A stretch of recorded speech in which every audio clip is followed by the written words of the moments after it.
Hello everyone, this week we're talking about radicalised violence. We're leading into a series of focus modules where we're looking at particular forms of violence and looking at them in a bit more depth. So we're looking at radicalised violence this week, toxic masculinity next week, and police violence the week after. And these are particular issues that are all interconnected, and they're all issues that are very important and very much in the spotlight at the moment. Alright, so radicalised violence, we're talking about people who join political or radical groups that endorse the use of violence, and this provides particular challenges, particularly for the material we looked at last week in terms of the promotion of non-violence. Why is it that some groups in a society where we are becoming less violent, where there are widespread mechanisms to promote non-violence and general social agreement that non-violence is a good thing, why do these groups turn to violence? And a lot of that lies in the process that's called radicalisation, by which people form part of these subgroups, these sub-communities that have very different values to mainstream society. I have a problem with the term radicalised because the term radical just means that you're opposed to the current system. And I consider myself a radical, not very active radical, too old for that, but I do consider my perspective to be quite radical. So there is this fundamental problem with using the word radicalisation. However, it's so widespread now that we're sort of buying into it with that acknowledgement that there is nothing wrong with being radical. There's nothing wrong with seeing that the system needs to change. But what we talk about when we say radicalised is more along the lines of people who then see violence as the solution. So we do a bit of a discussion of, I really like Umberto Eco's work on fascism. The whole thing's worth reading, but I've extracted in the guide the elements of fascism, because fascism is a very malleable ideology and is not necessarily confined to people who would define themselves as fascists. And we see elements of the same thing Eco sees in all sorts of groups, from the violent Islamicist terrorists through to domestic terrorists, through to insoles. We see the same sort of ideas. So have a look at that, and I think there's some very useful features there. And they define a different way of thinking that is incoherent, and that what helps us understand the incoherence of these movements. And I think that's what Eco really brings to us, is we like to try and think of systems as being coherent and making sense, and one of the things that defines fascism is the fact that it doesn't make sense, and particularly this idea of syncretism, where it just borrows ideas from all over the place and they don't match really well together, but at the end of the day they end up leading to these violent cultures. And a fantastic example of that is the way in which violent religious extremists cherry pick bits out of religious doctrine and ignore all the bits of the same doctrine that talk about peace and treating people well and so on. And they say, oh look, the holy book says blah blah blah blah, and they ignore the aspects that don't fit in with their agenda of violence. So I personally have found Eco's work to be really useful and well outside of just looking at groups like neo-Nazis and white supremacists who would define themselves as fascists and be proud of that. And it's one of the weird things of the last few years that we've seen fascists reappear again. It's not so long ago in the Blues Brothers film, I mean, this is showing my age, but the idea of there being Illinois Nazis was a joke in the film. Like how silly it is, the idea of there being Illinois Nazis and what terrible people they are. And now we have Illinois Nazis, and they're out in the streets and saying that they are Nazis. They're not just people who are repressive and violent and act like Nazis. They're people who are happy to be Nazis. So the world is a very strange place at the moment, and Eco does help us out a lot.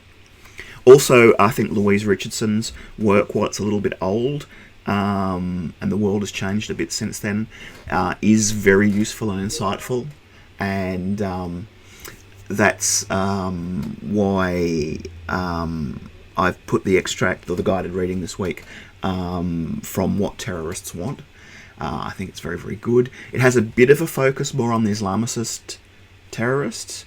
And as we've seen in the last few years, domestic terrorists seem to be a much bigger problem than depending on where you are in the world. Of course, if you're in Jordan, that group is the Islamicists and ISIL are continuing to be a huge problem. But I think the insights of what Richardson brings to the ideas of why people join those sort of terror organisations is very useful, and I think it connects with what Echo says and what we're seeing now in groups that wouldn't ordinarily, I would have thought, gone on the radar back in 2007, like incels, who are collaborating online to radicalise and commit acts of violence against women. In 2007, we just thought they were sad internet nerds who couldn't, get a date. They've transformed into this angry group where they're promoting and actively performing acts of violence. And that's startling and weird and different. So no one has any answers here, but what we're throwing around this week is a lot of ideas as to what of different ways of thinking that might help. The next section looks at social media, and particularly the idea that the way in which social media is implicated in violence, and of course the Capitol insurrection from earlier this year is a great example of the way in which social media is a core involvement in this. And ultimately, QAnon is the ultimate ridiculous radicalised movement, and while there've not necessarily been direct connections between QAnon and violence, although the Capitol insurrection QAnon is completely tied with that, but it's not the same way. QAnon is not yet seen as a terrorist organisation as such, but I think QAnon is a classic example of something where Echo says these groups are incoherent, they're syncretic, they cherry pick pieces from all over the place, and you look at the mad stuff that's in QAnon, and I think this helps us understand why do people believe ridiculous things. The next section 3, gives a bit of an overview of responses to radicalised violence, from criminal justice through to the more low-key forms of raising awareness around them, and I think we have to keep those in mind, and also be aware of the use of responses to radicalisation as an overall form of social control, where we say we need expanded laws, we need to reduce civil rights as a response to these terrible violent groups, but ultimately we're taking away rights from people, and particularly in the United States. In the last year, we've seen the right to free assembly be totally trampled, where peaceful assemblies are being tear-gassed and attacked, under the pretense that there are violent groups out there. And the violent groups, of course, are the police who are administering the violence, and we'll talk about that more in 2 weeks' time.